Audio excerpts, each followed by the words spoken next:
guys, how's it going? So it has been quite an exciting week for us. I mean, so many changes to our landscape, so much fun. This morning, the last of the large trees showed up, and it's the centerpiece plant of the new Dreamstream area. And it is every bit as gorgeous as I was hoping it would be in this location. You know, when we picked this one out, I wasn't sure, how all of this was going to form up. I didn't know exactly where everything was going to be, but I knew that I wanted something this architecturally beautiful to be kind of like the crowning plant for the whole area. If we move this way, you can see that when the guys were forming up the berm, instead of doing more contouring and such back here, they kind of just left a ramp because they knew that we were going to have this tree installed, and they knew that the truck was going to need a nice flat spot to drive up. So that's what they did. And this morning when they got here, the tree was in a pod, and they set the tree back away while they dug this hole. They poured the dirt right over here on top of that other berm, so we'll have to smooth that out a little bit. And then they came and brought the tree in. So it worked out great, and now we can kind of form this up a little bit. And I think I might take some black spray paint after these ropes.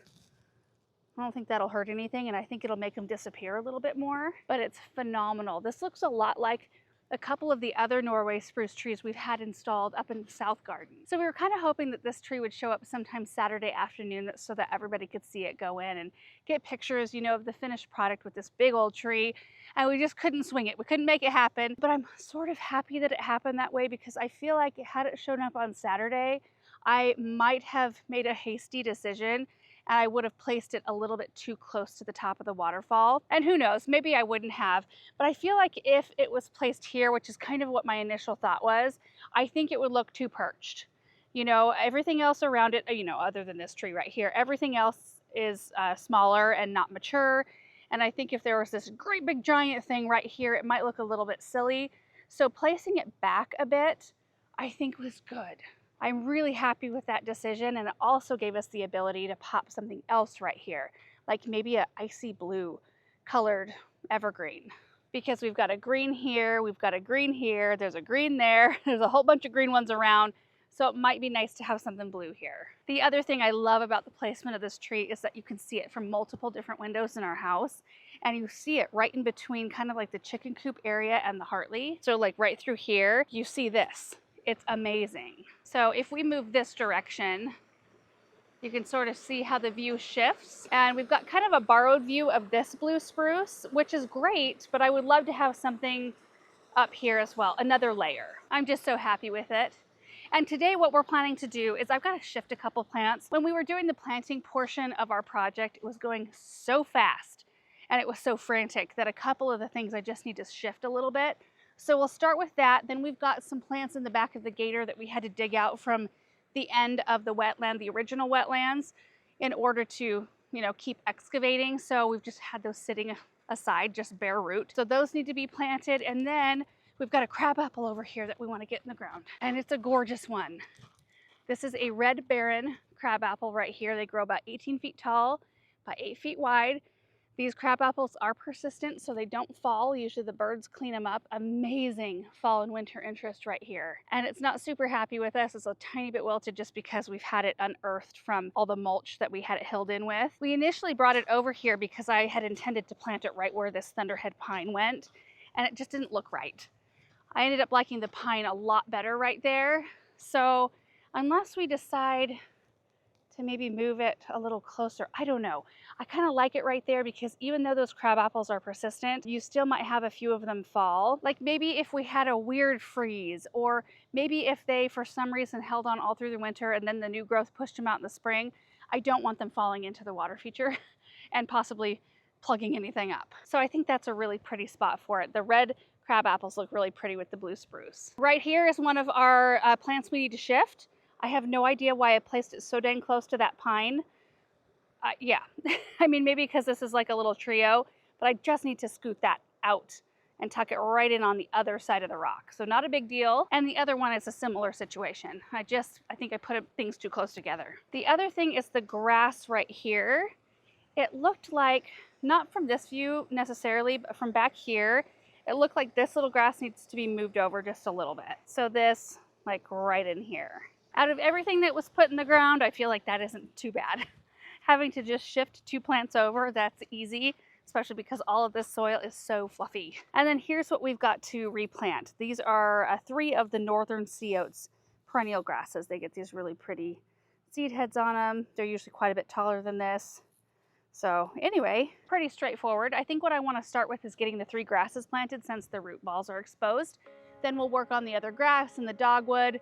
Then we'll move to the crabapple planting.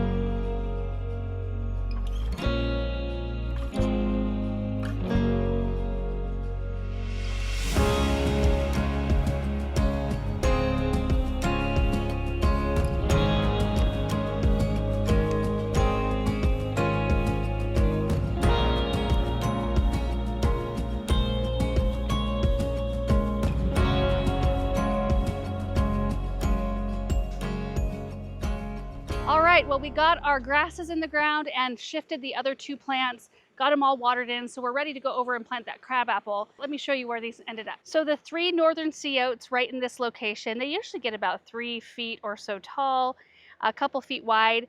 They will tend to naturalize in areas that are more moist. They don't typically for us, but I wouldn't mind it if they did just a little bit. They just have such a beautiful, beautiful seed head. Look at that. Oh, I love it. Samantha was in the pond playing. Was the water cold? We've been enjoying watching the fish. They're coming up in here, checking things out. Oh, they're rooting around in that lily. Come on. It's that one. Hey. You're making a mess of it in there. See how they're clouding up the water? They're trying to get at the soil and roots of that lily. Yeah, I saw you. There's another one right over there. And he ate that leaf. Yeah, and then spit it right back out, huh? Yeah. Yeah. Spit it back out. Mm-hmm. Oh, going back into the lily. Oh. You too. You too. You too. You too. You too. I don't think there's any gravel on top of that lily pot. I think we might need to add some. You too. You too. You Right too. behind us. You too. I shifted this grass over about 1 foot and it looks way better from over here. Do you ever do that? Do you ever put something in and think like it needs to be moved 6 inches and then it'll be just perfect? But it was from this angle right here. I felt like that trio was just too close together on the right hand side and now it looks more even. And then the dogwood looks way better being moved. I moved that one in like 2.5 or so feet. And the Arctic fires get, quite large. Like I want to say 5 to 6 feet tall and wide, maybe more. I think ours out in the South Garden are over that height. I think they're over 6 feet tall, but it's the year that I need to cut them all the way back in the spring in order to encourage fresh branches in the best color. But I think it'll be beautiful to have those red stems in here for winter. And I think this is much more appropriately spaced. And now everything is set in this area. All I need to do is just keep adding things as we decide what to put in different locations. It's so much fun. Oh, okay, so we are ready to plant this crabapple now. I do want to take a look at this from the back side. Look at that, that's just perfect for another evergreen. Oh, it's so pretty, and I can see that Paul and Bethany have already worked on running drip around it. This is what we do right here. We just put several rings of the drip tube around the root ball. And after these large trees are installed, we water every day, even though it's cooler at night right now, just to get everything settled in. And it takes a little while because like all the soil used in this berm is all really dry and it's gonna wanna suck the water away from where like it just seeps out, So we have to make sure that these root balls stay pretty moist for the first little bit.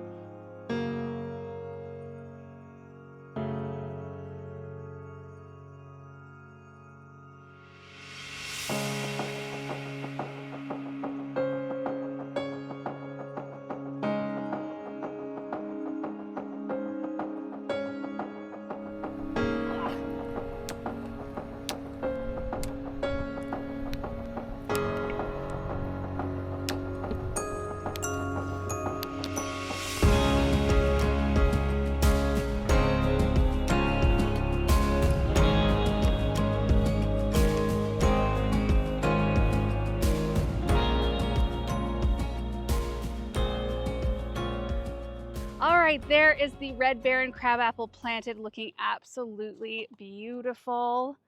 And it's going to be perfect here. The fact that, so 18 feet tall and then 8-foot spread. So that means it's only going to grow 4 feet from center, which means we will not have to prune it to keep it away from the lane. It can just do its thing and look gorgeous, and we don't have to worry about it. And maybe we can see the color a little better with the sun shining on it. But this tree is hardy down to zone 4, and the color of the blooms is kind of this deep magenta color. They're so pretty in the spring. So that's going to be some beautiful spring color that we'll even see through like the pond area for now until that area gets a little bit more heavily planted. So beautiful. And I also love to use branches, especially once a tree is bigger and more mature and you don't notice a branch here and there missing. But I love to use this sort of thing in flower arrangements. It's kind of like adding a branch with raspberries on it or something, you know, it just adds so much to an arrangement. But I can go in even with trees this size and take out branches like this one. I don't want to keep this one because it's growing straight up into the tree and it's rubbing on this one right here. So I know that now, and I can come out here when I do my next arrangement and I can clip this one off and use it. So we can do some strategic pruning and get something pretty out of it in the end. And you guys, that is going to be it for our actual projects for today. I just really wanted to get those plants shifted before they started to root in. And then of course the grasses that were all exposed to the air, the root balls, needed to be tucked back in, and everything's been watered and that feels nice. The big glorious Norway is planted, and so is this glorious tree. They're both beautiful, but I think the kids and I are going to go take some time and play in the water. It's actually fairly warm and we're mid-80s today, so it's kind of perfect to wade around. So what I would like to leave you with is maybe a drone tour of all of the large evergreens that we just had installed. Now that we're done with that, we don't have any more tree installations like that this fall or winter planned. We might add a few more in the spring if it works in, you know. So yeah, I think we'll just leave you with some pretty shots of all the gorgeous trees that are now in our garden. Thank you guys so much for watching today's video, and we will see you in the next one. Bye.